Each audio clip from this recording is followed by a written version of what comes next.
Agora, seguindo com a nossa aula sobre fundamentos de AI Machine Learning em saúde, vamos comentar nessa segunda parte sobre todo o arsenal da IA na saúde. Quais são as aplicações, como a gente pode utilizar de maneira mais prática a IA na saúde. Uma abordagem, assim, algo que já há muito tempo demonstrou que teria um grande potencial na parte de uso de IA na saúde, foi a questão do diagnóstico por imagem. Como, assim, é natural que a gente vai ter, né, um grande registro, né, tem várias tecnologias diferentes, né, vai ter a radiografia digital ou a tradicional, a gente vai ter tomografia, ressonância, então a gente tem um volume muito grande de dados e vão ter esses dados rotulados também, né? Então, cada vez mais a gente observou que, a partir do momento que a gente consegue pegar esses dados de imagem, diferentes fontes, com a rotulação já, que é o trabalho já dos colegas radiologistas, e tentar utilizar alguns algoritmos para treinar alguns modelos de machine learning, a gente observou que a gente consegue ter uma taxa de precisão, de detecção de inúmeras doenças extremamente altas. Tem alguns modelos, que foram alguns estudos, que eu comentei aqui inclusive, que a gente consegue chegar a 96% de precisão na detecção de pneumotórax e alta sensibilidade para nódulos pulmonares e consolidações, um dos estudos que foi colocado aqui. Outra abordagem também possível na patologia é como a gente também, da mesma maneira, a gente vai ter as imagens das lâminas histopatológicas e também os laudos dos colegas patologistas. A gente consegue, a partir da análise dessas imagens e treinando um modelo para avaliar aquelas imagens, você quantificar a proliferação celular, classificar subtipos de tumores, identificar metástases, enfim, com uma consistência muito superior, às vezes, quando a gente vai comparar com observadores humanos. A partir do momento assim, que a gente vai ter acesso a essas bases, essas imagens, e a gente vai ter acesso aos laudos, a gente vai conseguir treinar esses modelos. E tem crescido bastante também, como eu comentei, o trabalho da Unifesp na aula anterior, na parte anterior, a questão do uso dessas tecnologias de processamento de imagem para o diagnóstico da retinopatia diabética. E que, inclusive, é uma boa abordagem na atenção primária. A gente não tem por prática a questão do uso do fundo do olho na atenção primária, não é algo por rotina que a gente observa. Tecnicamente, boa parte dos colegas não vão ter acesso ao equipamento. Porém, da mesma maneira que a gente está trabalhando aqui nesse projeto, que é parte desse curso de extensão, no uso aumentado do dermatoscópio na atenção primária, é uma coisa que pode acontecer também com o oftalmoscópio. A gente pode prover para os profissionais da atenção primária um instrumento, um recurso que vai facilitar o diagnóstico de inúmeras doenças. No caso de um celular com um dermatoscópio acoplado e futuramente talvez em modelos mais simples, capturando a imagem diretamente, a gente consegue facilitar o processo diagnóstico, pelo menos inicial, de um câncer de pele. E no caso da retinopatia diabética, com um fundo de olho também da mesma maneira, você capturando ali com algum equipamento acoplado no smartphone, você consegue também fazer o diagnóstico inicial de uma retinopatia diabética. E lembrando, claro, que a intenção é nunca você substituir o especialista. Realmente é só você facilitar todo esse processo de identificação inicial daquela doença, daquela situação. A gente compreende, a gente entende, quando a gente pensa em saúde pública, quantas são as barreiras, às vezes, dos pacientes de ter um diagnóstico e todas as dificuldades, às vezes, de recursos humanos e materiais para um processo de diagnóstico. Então, a partir do momento que você, pelo menos, simplifica essa parte de diagnóstico inicial, você facilita essa triagem inicial, você acaba selecionando quais são os pacientes que terão uma abordagem com a especialista mais rápido. Às vezes você vai ter uma dificuldade inicial ali de você identificar aquele paciente está ou não com retinopatia diabética. Mas a partir do momento que você ali na atenção primária, você já vai ter o contato com um equipamento, com uma tecnologia que vai já mostrar para você que existe 90% de chance daquele paciente ter retinopatia diabética, então já vai aumentar a prioridade daquele paciente em chegar com um especialista, com oftalmo ou com outro especialista que você vai encaminhar.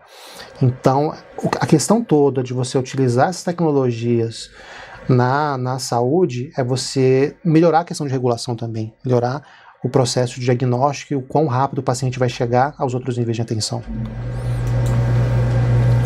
Existem alguns modelos, algumas arquiteturas de Deep Learning, que a gente comentou na parte anterior, que são mais especializadas para a parte de imagens médicas. Uma delas é a UNet, que ela é particularmente hábil na parte de segmentação. Quando você, por exemplo, você quer trabalhar num laudo talvez de uma radiografia, Ou aqui no caso do exemplo aqui, numa ressonância magnética que você quer identificar, às vezes um tumor cerebral, a Ionet ela vai ser particularmente hábil para você identificar o contorno ali do órgão, né, que está funcionando ali na ressonância, e identificar uma lesão.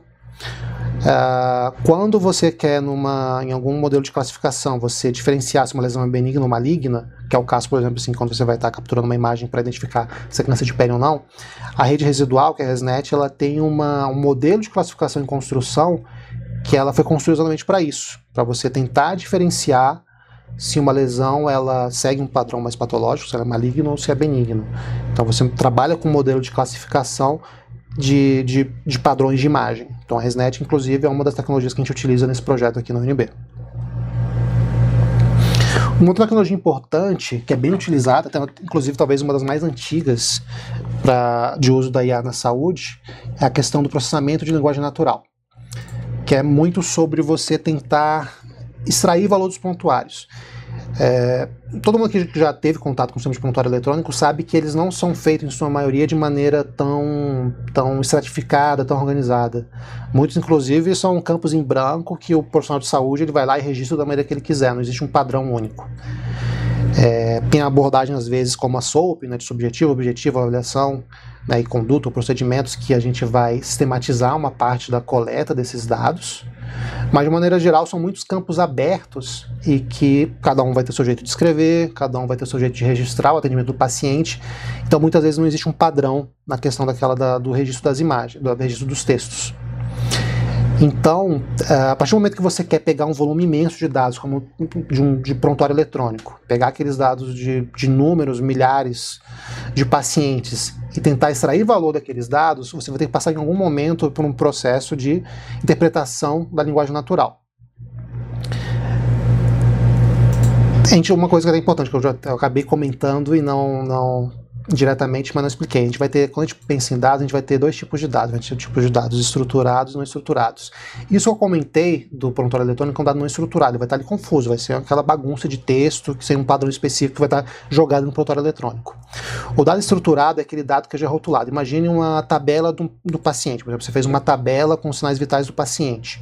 Aquilo ali já é um dado estruturado, que você colocou qual o sinal vital, quando que ele foi colhido, quem que colheu, qual que era o valor, qual que foi a sua interpretação.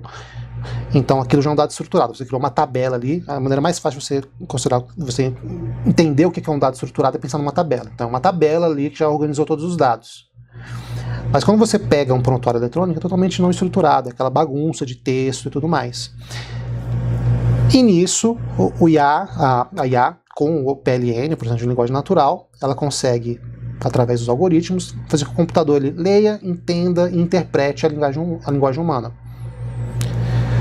Algumas abordagens que têm crescido, inclusive, talvez alguns colegas já tenham até recebido propaganda de produtos que ofertam isso, é a documentação clínica assistida por IA, que basicamente é você, ao invés de ter que na consulta ficar ali preenchendo o dado manualmente do paciente ou digitando, a IA faz isso por você. Ela vai estar ali o tempo todo escutando o que você está falando, o que o paciente está falando, e ela automaticamente vai estruturar aquele texto, aquela coleta de dados, sem você ter que ficar digitando. Até uma coisa bem interessante, que você aumenta muito mais o tempo de contato com o paciente e evita o cansaço todo, o trabalho de você ficar digitando, e inclusive padroniza mais os dados. Até uma coisa que tem ajudado bastante, essa questão do uso da IA nesse sentido, é que você começa a ter uma estruturação melhor dos dados. Como a IA ela já está interpretando diretamente aquilo que você está falando, a partir do momento que ela já está estruturando, ela está estruturando já o seu dado, já está identificando, rotulando todos os dados, tudo aquilo que você está falando. Então, se eu quiser usar aquele dado com uma outra abordagem, eu quiser refazer todo o meu texto do atendimento, se eu quiser, por exemplo, pegar aquele texto de anamnese que eu fiz e transformar em padrões diferentes de texto, eu quero pegar um dado de prontuário ali que eu fiz por essa tecnologia e transformar num relatório, transformar num outro modelo de documento, como aqueles dados vão estar todos rotulados, isso é automático. Então é uma abordagem interessante do uso da IA. Ela permite análise de prontuários em larga escala. Uma coisa que eu não sei, inclusive sem interesse, uma coisa que a Rede Nacional de Dados em Saúde em algum momento pode fazer, para simplificar toda a questão de diagnóstico, e é uma abordagem extremamente interessante para melhorar a questão de saúde pública. Você vai passar a ter uma interpretação muito melhor dos pacientes. E existe a questão também de chatbots, assistentes virtuais, que também trabalham com isso. A gente começou num primeiro momento com aqueles chatbots que basicamente era uma sequência de perguntas e respostas, e que dependendo da alternativa que você escolher ali, o chatbot ia para um caminho, mas cada vez é mais automatizado, que você deixa um campo aberto ali, você escreve o que você quer com o chatbot, ele vai interpretar, vai pesquisar às vezes, vai dar uma resposta que ele já preparou, ou vai pesquisar alguma coisa e elaborar uma resposta, que basicamente isso, de uma maneira bem simplificada, é o que um chat GPT da vida faz, né? Você vai estar uma interface de chat, vai estar conversando com ele, vai ter muita coisa ali que já vai estar no modelo treinado ali do chatbot, né, do chat GPT no caso, mas tem muita coisa que ele vai pesquisar, vai aprofundar, ele vai evoluindo conforme você vai interagindo com aquela IA. A documentação clínica assistida por IA, ela vai pegar, você vai ter, basicamente o que vai precisar, você vai ter que ter um computador, algum equipamento que tenha essa tecnologia e um microfone, que ele vai estar ali ouvindo, né, escutando em tempo real a conversa entre o médico ou outro profissional de saúde e o paciente, e vai transcrever todos aqueles dados e estruturar para o prontuário eletrônico diretamente. Vantagens, vai combater o burnout do profissional de saúde, vai devolver ao profissional tempo para o contato visual e interação com o paciente. Isso é uma crítica muito comum, às vezes, a algum serviço de saúde. Você começa a cobrar tanto assim, a questão do tempo de atendimento, né, que você tem que atender rápido, e ali o profissional de saúde ele vai ter que preencher no prontuário eletrônico, fazer pedido de exame, preencher relatório, fazer atestado e mais inúmeras coisas. Isso vai cada vez menos reduzindo o tempo de interação do profissional de saúde com o paciente, o que inclusive assim, leva à insatisfação dos dois lados, tanto do profissional de saúde quanto do paciente. E você, assim, deixando de lado a questão da produtividade, pensando só na questão da qualidade do atendimento, você perde qualidade de atendimento. Às vezes você deixa de ver algumas coisas, de observar algumas coisas no paciente, porque você passou a dedicar muito mais tempo na interação com o papel ou com o teclado do que com o paciente em si. Então, é uma tecnologia que tem tem um impacto imenso, né, nesse tipo de situação, de você melhorar a questão da qualidade do atendimento. Melhora a qualidade da documentação clínica, até para quem é pesquisador também sabe a dificuldade, às vezes, de você trabalhar, às vezes, no estudo retrospectivo, de você pegar dados de prontuário ali, ou agora, infelizmente, digital, que é muito mais fácil. Antigamente, quando você tinha que pegar um prontuário de papel, tinha dificuldade de você interpretar a letra de quem estava escrevendo, a maneira de cada um registrava era de um padrão diferente. Então, imagina você pegar uma documentação que não era padronizada e tentar extrair valor daquilo, tentar criar uma pesquisa, levar ao desenvolvimento de alguma coisa. Então isso era um desafio imenso. Então a partir do momento que você vai estar, como eu comentei, rotulando todos os dados ali já automaticamente, isso vai simplificar muito todo o processo de documentação clínica, de você transformar aquele texto. E vai reduzir o tempo administrativo e aumenta a produtividade. Principalmente quando a gente fala em tempo administrativo, isso vai impactar, inclusive, um exemplo que é muito comum, é você vai reduzir a chance de erros, às vezes assim, eu preenchi de maneira errada um pedido de exame de um paciente que foi para regulação, mas faltou os dados que precisava, o paciente voltou para ter que ajustar de novo aquela regulação. Como muitos colegas da PS vão estar vendo esse curso, um exemplo, eu vou mandar o paciente para um encaminhamento para um especialista X, só que acabou que eu não coloquei todos os dados ali no CISREG às vezes. Acaba que o pessoal da regulação volta com aquela regulação para você preencher os dados que faltavam. A partir do momento que você já tem um sistema que automatiza quais dados são necessários e organiza aqueles dados, diminui esse tipo de risco, né? Diminui esse tipo de situação de acontecer. E também diminui o tempo administrativo. Não é uma função que existe ainda. Gostaria muito, inclusive, que existisse uma coisa do tipo que facilitasse no SUS APS ou no CISREG a parte toda de registrar e de emitir documentos, mas não sabemos. Às vezes está até no roadmap do governo federal de implementar isso em algum momento, não sei. E tem as experiências, né? Uma das experiências, essa aqui do Nuance Dragon Ambient Experience, que o uso de sistemas como esses de documentação clínica assistida por IA podem reduzir o tempo gasto com digitação em até 67% em momento de emergência. Imagina, você está com um paciente grave ali, e num serviço, num pronto-socorro, e você tem a preocupação de ter que parar para preencher, digitar tudo. Ou imagina, talvez, no extremo, às vezes, do uso da tecnologia, você está coordenando ali um processo de manobra de reanimação cardiopulmonar. E tem que ter realmente alguém que tem que estar preenchendo ali os horários de que você aplicou a adrenalina ou que fez alguma outra conduta durante as manobras. talvez uma IA do tipo ela consiga escutar, já ver toda a interação ali na sala de emergência e automaticamente registrar tudo que está sendo feito. A partir do momento que ela está observando ali, existe documentação clínica tanto, aqui a gente fala muito por microfones, mas é possível também você processar vídeo, apesar de ser muito mais complexo, exige muito mais de equipamento. Mas no extremo disso, quando a gente fala também em visão computacional, que basicamente seria se processar uma imagem ou um vídeo e tentar extrair algum valor daquilo, né, alguma interpretação, alguma coisa do tipo, poderia ali às vezes ver a interação do médico com o paciente, uma manobra, um procedimento, já ir registrando isso automaticamente, uma coisa que pode vir a acontecer. E uma coisa muito interessante também é a questão de como acelerar a descoberta de fármacos. De todo o processo de pesquisa clínica, ele é extremamente caro. Inclusive, muito do preço dos medicamentos, claro, uma parte, né, do preço dos medicamentos, é a questão do custo para desenvolver. Então, que são várias etapas que vão levar essa questão toda de descobrir um medicamento novo. Vai ter tanta questão de você identificar os candidatos para participar daquela pesquisa, para usar o medicamento.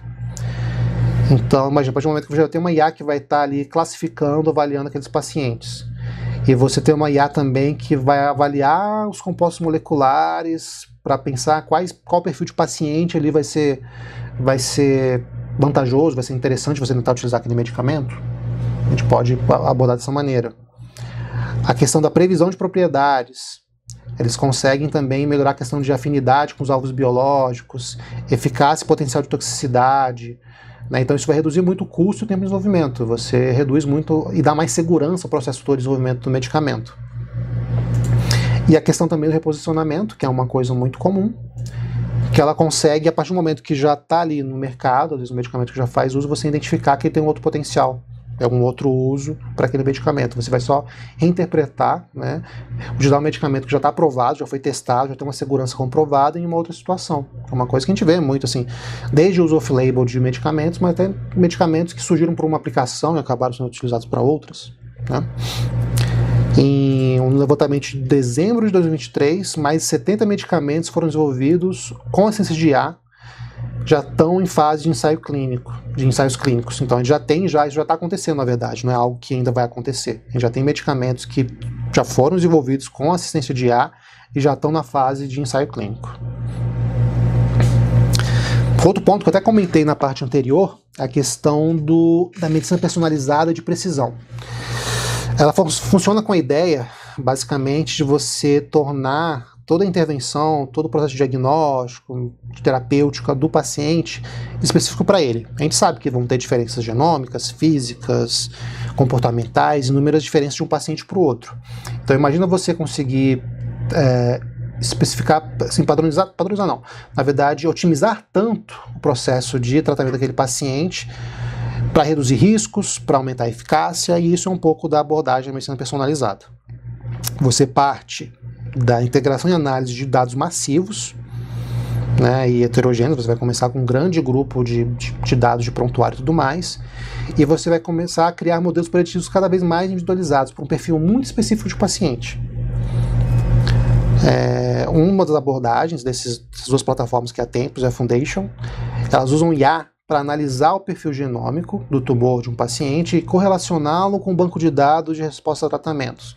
Então, como você já tem ali um grande banco de dados em relação a dados de prontuário, tipo de diagnóstico, tipo de medicamento que o paciente utilizou, como é que foi a evolução do paciente, como o paciente evoluiu aquele medicamento, aquele tratamento, qual foi a sobrevida, você começa a fazer uma abordagem cada vez mais especializada. Você é diferente, às vezes, de um protocolo que é muito específico, às vezes, assim, ou muito amplo, às vezes, que, na verdade, muito amplo, na verdade, né, que trata, às vezes, só uma classificação com uma TNM, às vezes uma classificação mais superficial, às vezes, do perfil do paciente.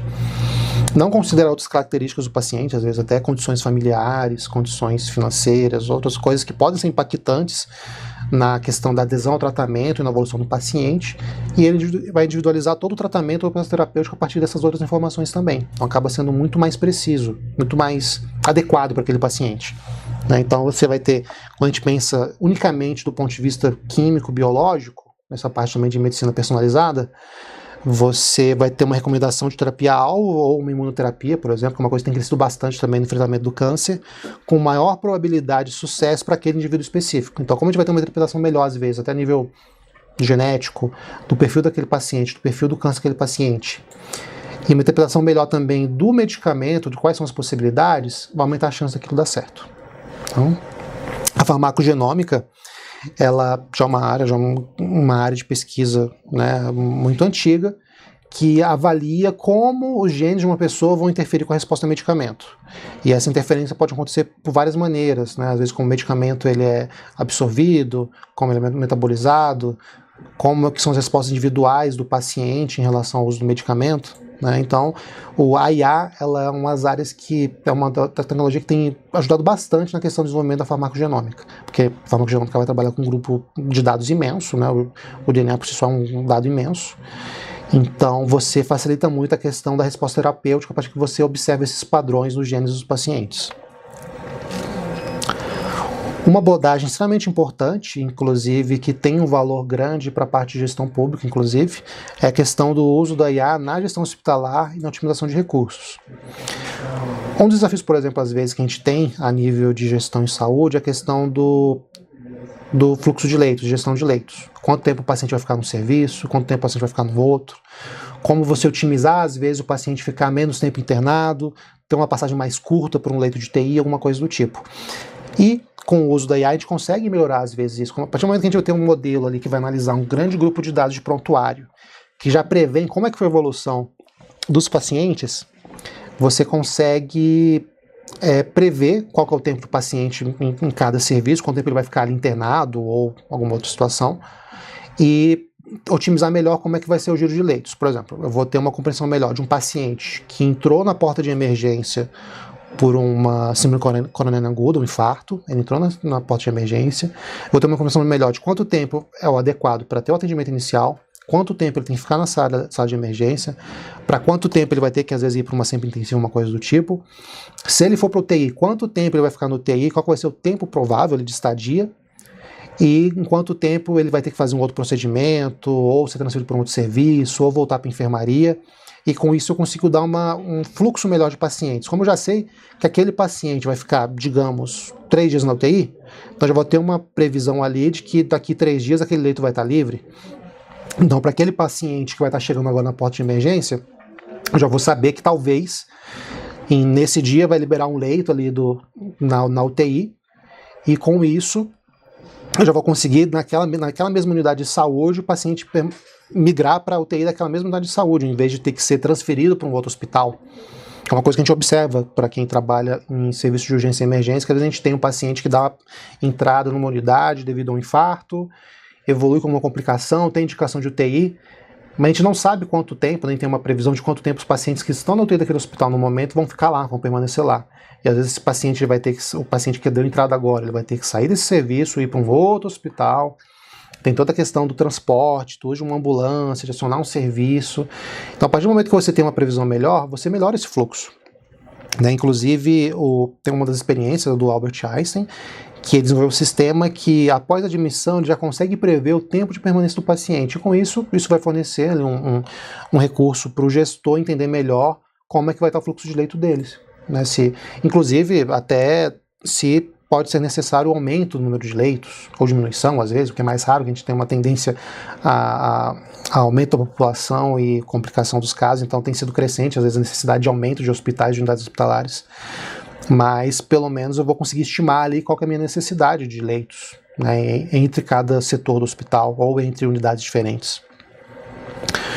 Uma coisa extremamente importante também é a questão de logística de insumos, que o algoritmo ele vai conseguir avaliar a questão de ordem de compra, remanejamento de insumos entre unidades, garantindo que os itens críticos nunca faltem e reduzindo o desperdício por vencimento. Uma coisa que provavelmente muitos de vocês já passaram é às vezes você está num serviço que às vezes um medicamento básico, às vezes como talvez dipirona, ou algum outro medicamento, até mais simples, até uma coisa que já aconteceu, infelizmente, foi de faltar luva de procedimento. Às vezes é mais uma questão de falta de previsão em relação à logística. Não era uma coisa que deveria estar faltando, né? Uma coisa que um medicamento que é barato, é um medicamento que é muito utilizado, como a dipirona, não deveria estar faltando. Mas foi só um erro realmente de logística. E a partir do momento que você estabelece, usa uma tecnologia para melhorar essa logística toda, vou identificar quando o estoque está acabando, já vou emitir uma nova ordem de compra, já vou acelerar todo o processo de remanejamento de medicamento de unidades, se estiver acabando, então você consegue melhorar isso muito e evita a chegar a essas condições de faltar um medicamento. E o uso da IA também nessa questão de otimizar a logística, você consegue ver, por exemplo, quanto o medicamento está sendo utilizado e está sendo realmente útil para aquela unidade. Uma coisa que é bem frequente e é bem noticiado às vezes, que acontece por algum motivo, se compra um lote de medicamentos ou de vacinas que acaba vencendo e não utilizado, ou de outros insumos, e às vezes muito mais caros que uma dipirona. Você observa, às vezes, medicamentos são muito caros que foram perdidos.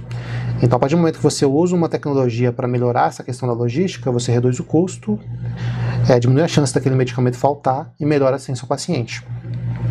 E quando a gente pensa na questão de fraude, que tem crescido bastante e que tem uma questão econômica importante aqui, você pode utilizar às vezes uma IA para reduzir a questão das fraudes por reembolso, cobranças, glosas, que é uma coisa que acontece bastante. Existe toda uma questão em relação ao aumento crescente dos valores das mensalidades, dos planos de saúde, de custos hospitalares e piora do repasse dos recursos dos profissionais de saúde, porque tem aumentado o número de fraudes, tem aumentado de maneira geral o custo da saúde, e um dos motivos também é a questão que você vai cada vez complicando mais, e é justificável pela complexidade da área, você vai criando cada vez mais exigências em relação a um documento que tem que ser preenchido, a como deve ser um padrão de solicitação de um exame, de uma cirurgia, o que acontece com frequência. Às vezes você solicita ali uma cirurgia do paciente, às vezes o plano de saúde inicialmente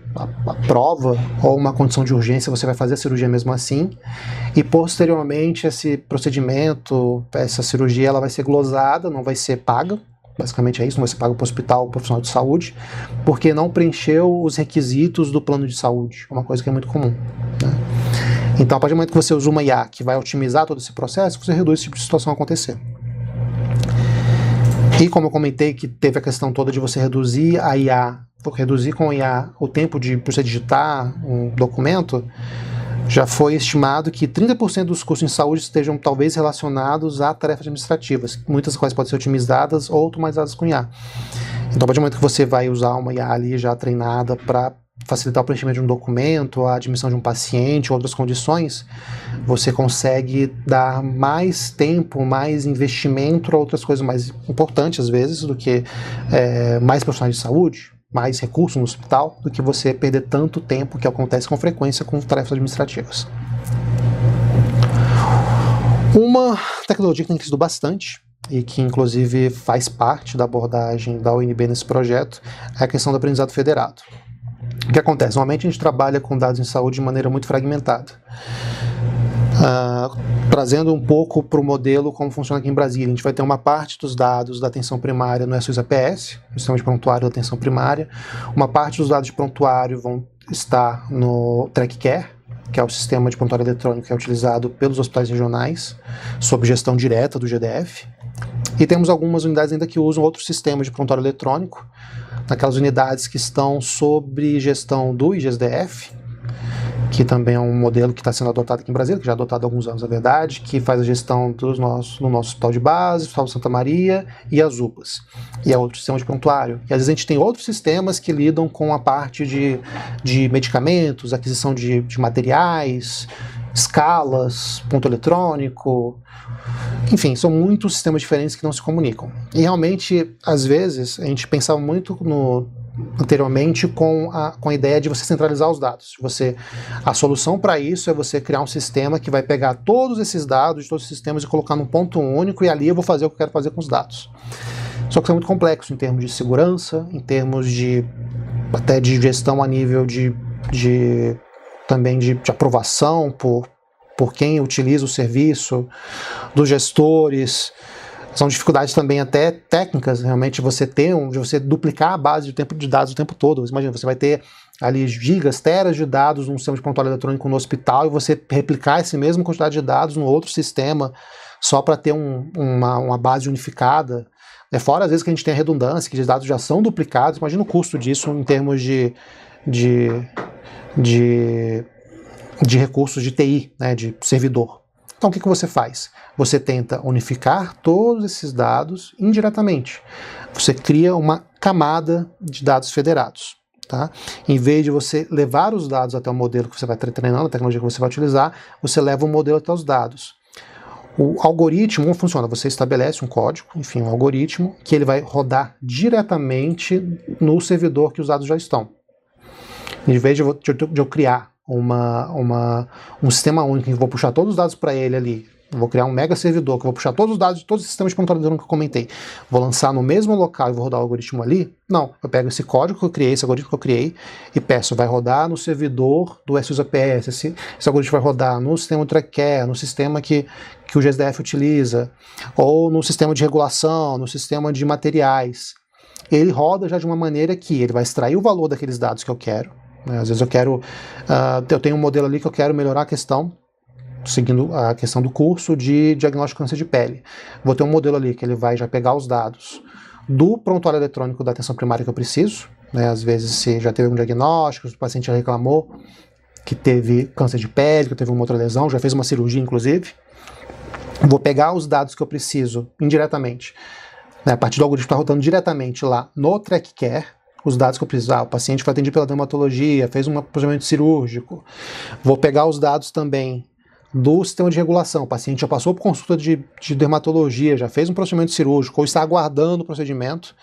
Ao invés de puxar todos os dados para a mesma base, eu vou puxar só cada análise. Eu rodei uma análise ali no TrackCare, rodei uma análise ali no SUSAPS, rodei uma análise no SysReg, e essa análise é unificada, só nesse ponto de processamento único, onde eu quero interpretar o resultado daquele dado, né?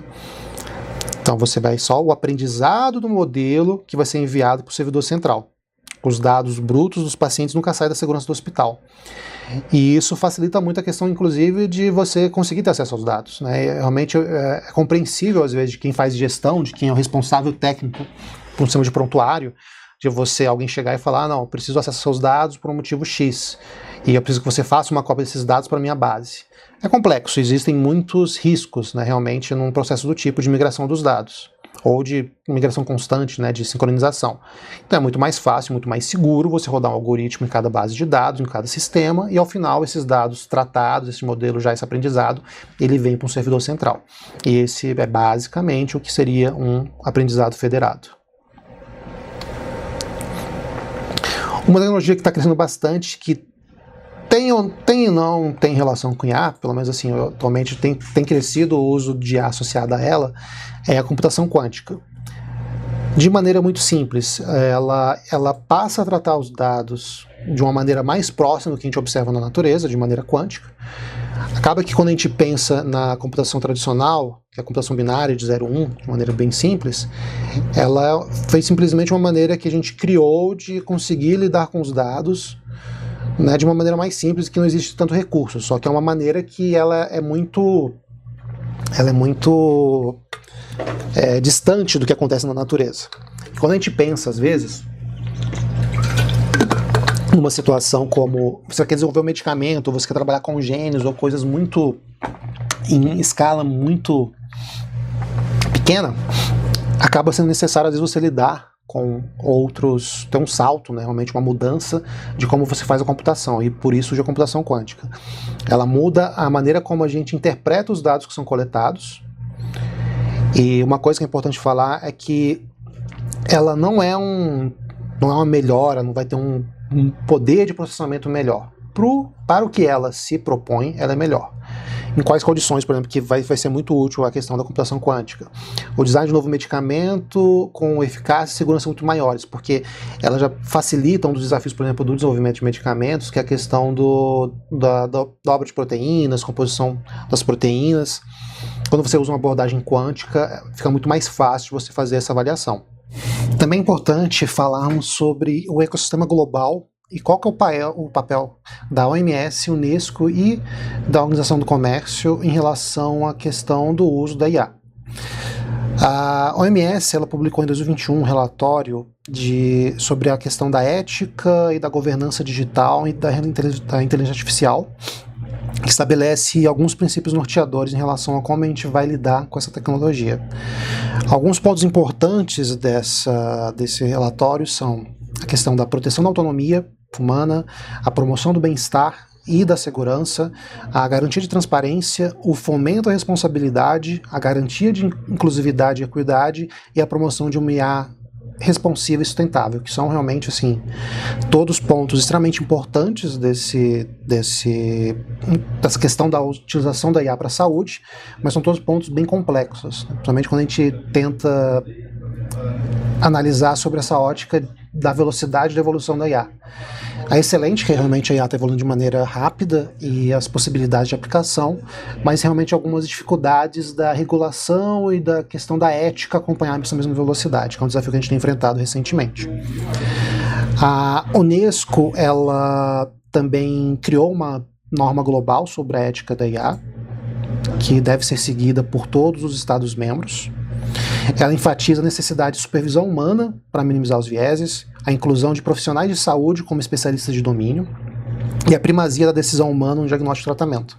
É para realmente reduzir aquele medo, realmente, né, de que decisões sejam tomadas unicamente por conta do que a IA está mostrando e deixando de lado, às vezes, algumas coisas realmente que, por parte, né, da intuição, é mais da experiência humana, da compreensão humana em relação a algumas situações. Então, não é porque você está utilizando uma IA, que realmente vai ser um parceiro em relação à decisão clínica ou decisão de gestão, que você vai deixar de levar em consideração a experiência humana, a questão de que existem, inclusive, assim como existem erros no raciocínio humano, vão ter erros também nos processos, nos algoritmos utilizados pela IA. Tem os vieses, tem erros inúmeros que podem acontecer. Temos também profissionais que têm muita experiência no mercado, que têm muita experiência em relação ao assunto, então você tem que considerar essas opiniões também. E sempre deve ser priorizado a questão das decisões humanas em todo o processo, até porque às vezes nessa atualidade, nesse momento, é difícil às vezes de você colocar numa IA algumas questões mais em relação à vulnerabilidade, à humanização, algumas coisas que é difícil você tratar nesse universo. Então, naturalmente, o toque humano é necessário. E pela OCDE tem a questão da relação entre o uso da IA e as políticas públicas e força de trabalho. Existe, como até foi colocado aqui no slide, uma escassez de profissionais de saúde, né, para os países membros da organização.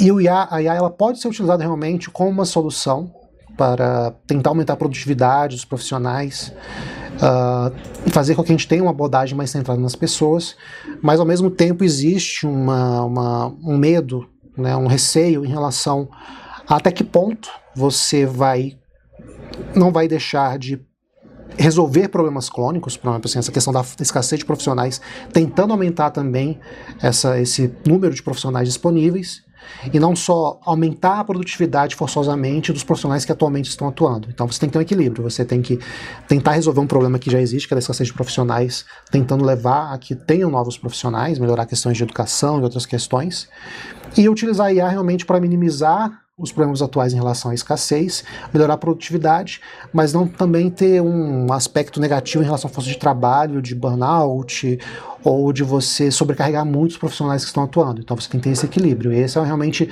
é um campo que envolve essa questão toda de regulação, de ter uma preocupação a mais, tanto de governos locais como a nível mundial, disso ser fiscalizado.